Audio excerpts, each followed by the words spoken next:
હવે નજર કરીશું વિગતવાર સમાચાર પર। વડોદરા જિલ્લામાં વહેલી સવારે વડોદરા જરોદ રોડ પર કૌટુંબી ગામ પાસે એક ભયાનક માર્ગ અકસ્માત સર્જાયો છે। એક લક્ઝરી બસ આગળની જતી ટ્રક પાછળ ઘૂસી જતા 5 મુસાફરોના ઘટના સ્થળે મોત નીપજ્યા છે। અકસ્માત એટલો ગંભીર હતો કે બસનો આગળનો ભાગ ટ્રકમાં સંપૂર્ણ રીતે કચડાઈ ગયો હતો। ઘટનાની જાણ થતાં જરોદ પોલીસ અને એનડીઆરએફની ટીમ તાત્કાલિક ઘટના સ્થળે પહોંચી હતી અને બચાવ કામગીરી હાથ ધરી હતી। ઇજાગ્રસ્ત મુસાફરોને સારવાર માટે નજીકની હોસ્પિટલમાં ખસેડવામાં આવ્યા છે। હાલમાં જરોદ પોલીસે મૃતદેહોને પોસ્ટમોર્ટમ માટે મોકલી અને અકસ્માતનો ગુનો નોંધી અને વધુ તપાસ હાથ ધરી છે। પ્રાથમિક તપાસમાં ચાલકને ઝોકું આવ્યું હતું કે ઓવરટેક દરમિયાન ભૂલ થઈ તે દિશામાં પોલીસ તપાસ કરી રહી છે।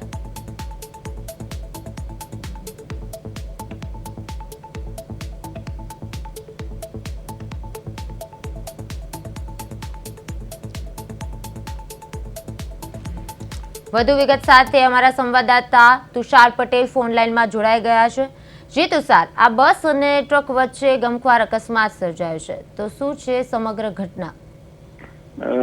આજે 17મી જૂનનો જે દિવસ છે વડોદરા વિસ્તાર માટે ગોઝારો બન્યો કહી શકાય, કેમ કે વહેલી સવારે વડોદરા પાસે આવેલ કુટુંબી ગામ નજીક બસ અને ટ્રક વચ્ચે ગમખ્વાર અકસ્માત થયો છે, જેમાં 5 થી વધારે મુસાફરોના ઘટના સ્થળે મોત થયા છે, જ્યારે 30 થી વધારે મુસાફરોને ગંભીર હાલતની અંદર હાલ સારવાર માટે ખસેડવામાં આવ્યા છે।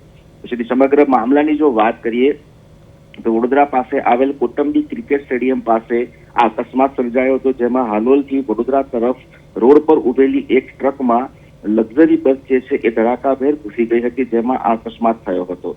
લક્ઝરી બસ રાજસ્થાનના બાંસવાડાથી આવતી હતી અને સુરત તરફ જઈ રહી હતી, ત્યારે લગભગ પ્રાથમિક માહિતી મુજબ બસનો જે ચાલક છે, લક્ઝરી બસનો જે ચાલક છે, તેને ઝોકું આવી જવાથી અકસ્માત સર્જાયો હોય તેવી માહિતી મળી છે। હાલ જે માહિતી છે એ મુજબ બાંસવાડાથી સુરત તરફ જઈ રહેલી આ લક્ઝરી બસની અંદર લગભગ 50 થી વધારે મુસાફરો હતા, જે પૈકી અકસ્માતના સમયે ઘટના સ્થળે જ 5 જેટલા લોકોના ત્યાં મોત થયા હતા, જ્યારે અન્ય ઈજાગ્રસ્તોને ગંભીર હાલતની અંદર હાલ સારવાર માટે ખસેડવામાં આવ્યું છે।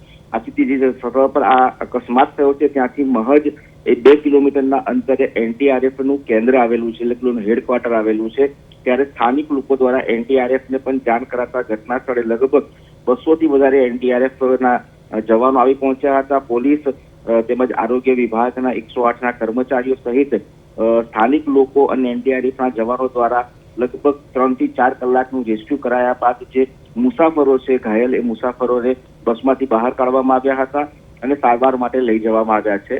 બસ અકસ્માતની ગંભીરતા એ હદે હતી કે બસનું જે આખું કેબિન આવે એ ટ્રકના પાછળના ભાગમાં ઘૂસી જવાને કારણે બસના એ ચાદરો અને કેબિનને જીસીબી અને કટર મશીનથી કાપીને મૃતદેહો તેમજ ઘાયલોને બહાર કાઢવામાં આવ્યા હતા। હાલ સયાજી હોસ્પિટલના પીછાને 30 થી વધારે ઈજાગ્રસ્તો સારવાર લઈ રહ્યા છે અને કદાચ મૃત્યુઆંક વધી શકે તેવી શક્યતાઓ પણ જણાઈ રહી છે।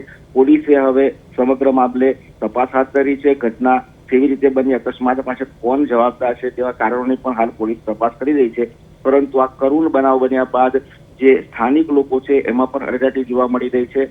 રાજસ્થાનથી સુરત તરફ મજૂરી કામ માટે જતા પરિવારના કેટલાક લોકોના મોત થયા છે તેવી માહિતી પણ સામે આવી છે, ત્યારે હવે તંત્ર દ્વારા ચોક્કસ મૃત્યુઆંક પણ જાહેર કરવામાં આવશે, ત્યારબાદ જ ખબર પડશે કે અકસ્માતમાં કેટલાક લોકોએ પોતાનો જીવ ગુમાવ્યો છે। જી તુષાર, સમગ્ર માહિતી બદલ આપનો આભાર।